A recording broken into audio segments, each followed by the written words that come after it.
Mesdames et messieurs, bonjour. Bienvenue dans ce premier numéro de LCB TV dont voici les titres.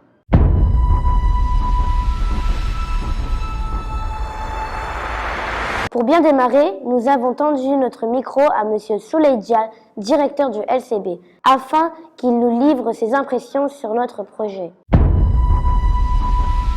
Vous suivrez également les reportages de nos camarades sur le cyberharcèlement, sur la sécurité routière et enfin sur les catastrophes naturelles comme le séisme en Turquie. Monsieur Souleïdia, directeur du LCB, a bien voulu répondre aux questions de nos reporters. Écoutez-le.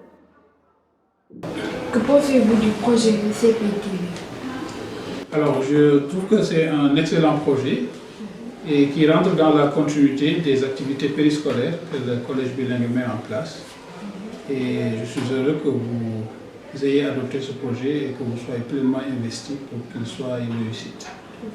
Alors, ça vous permet de vous informer sur ce qui se passe dans votre environnement immédiat, mais aussi tout autour, au niveau national et international, au regard des thématiques que vous avez choisies, et donc de le partager avec votre communauté. Et je trouve que c'est une très belle initiative et que je suis sûr que vous allez mener avec succès, sous l'encadrement de vos professeurs.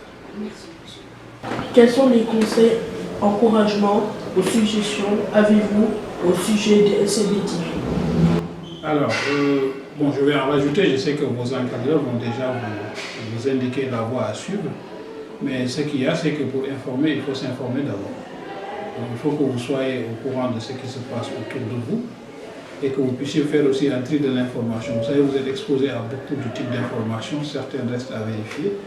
Donc, il faut vérifier vos sources, faire des rapprochements, etc. Et également consulter vos camarades qui participent au projet et bien le présenter.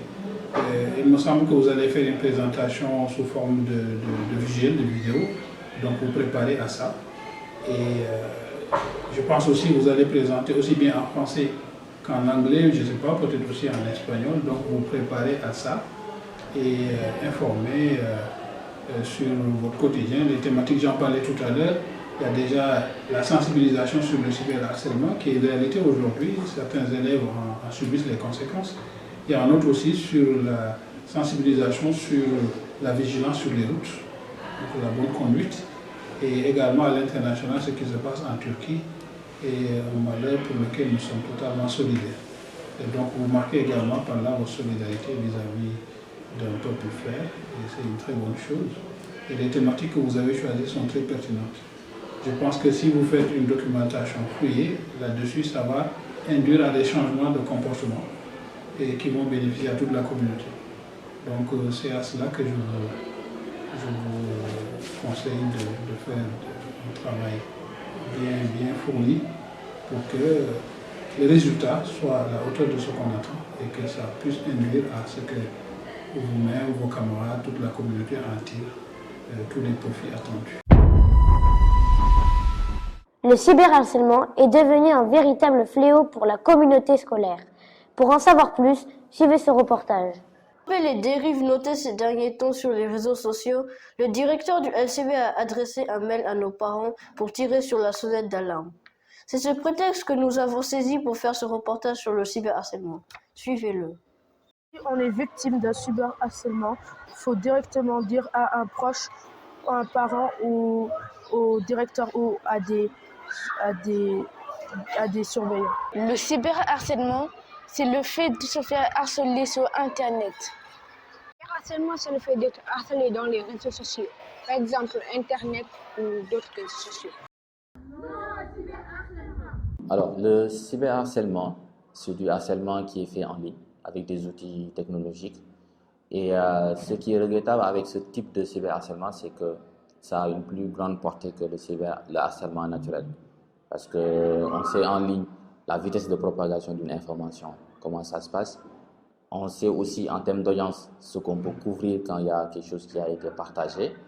Et ce qu'on recommande souvent aux jeunes, parce que très souvent ce sont des victimes, c'est déjà de ne pas être là où il ne faut pas, avoir l'âge déjà pour disposer d'un compte sur par exemple les médias sociaux, Et si par malheur on est victime de cela, la première chose à faire, c'est de parler à un adulte et de bloquer tout contact avec le bourreau. Donc ça, c'est la première des choses. Et aussi, lorsqu'on est présent en ligne ou on utilise un outil technologique, c'est très souvent d'être sous le contrôle d'un adulte. Comme ça, on sera guidé de ce qu'il faut faire, ce qu'il ne faudrait pas faire et ce qu'il faut éviter. La roue tue énormément ces derniers temps. Responsabilité individuelle ou sociale, nous allons le voir avec cet élément. Regardez. Ces derniers temps, un bilan macabre causé par les accidents de la circulation défraie la chronique au Sénégal. Nous en avons profité pour aborder la question sur la sécurité routière. Suivez ce reportage. Déjà, il s'agit de regarder à droite et à gauche, de regarder les feux pour savoir si les voitures se sont bien arrêtées ou pas. Et aussi de bien faire attention à tout ce qui est moto, parce qu'il y a des conducteurs très immatures et ils peuvent soit nous blesser, soit nous tuer. Les conducteurs, il faut mettre d'abord sa ceinture et d'abord il faut gérer le véhicule. Si le véhicule est défectueux, ça peut mettre aussi la vie des passagers et des innocents en vie. Par exemple, quelqu'un qui marche dans la rue et qu'un véhicule est défectueux, il peut soit le blesser. Et aussi, il faut faire très attention aux véhicules qu'on a. Pour montrer notre solidarité avec le peuple turc, nous avons voulu en savoir plus avec le séisme. Suivez ce reportage. Il y a quelques jours, un séisme de magnitude 7,8 a frappé la région à la frontière entre la Turquie et la Syrie.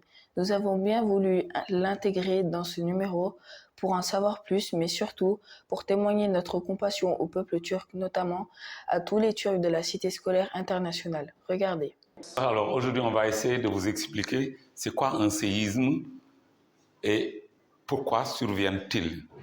D'abord, il faut comprendre au niveau de la Terre qu'il est constitué de plusieurs plaques, une douzaine de plaques, parmi lesquelles la plaque africaine, la plaque eurasienne, la plaque américaine, comme vous voyez tout à l'heure. Alors, donc, la plaque africaine, ça n'est pas constitué que par l'Afrique. Il y a une partie de l'Afrique, mais une partie de l'océan.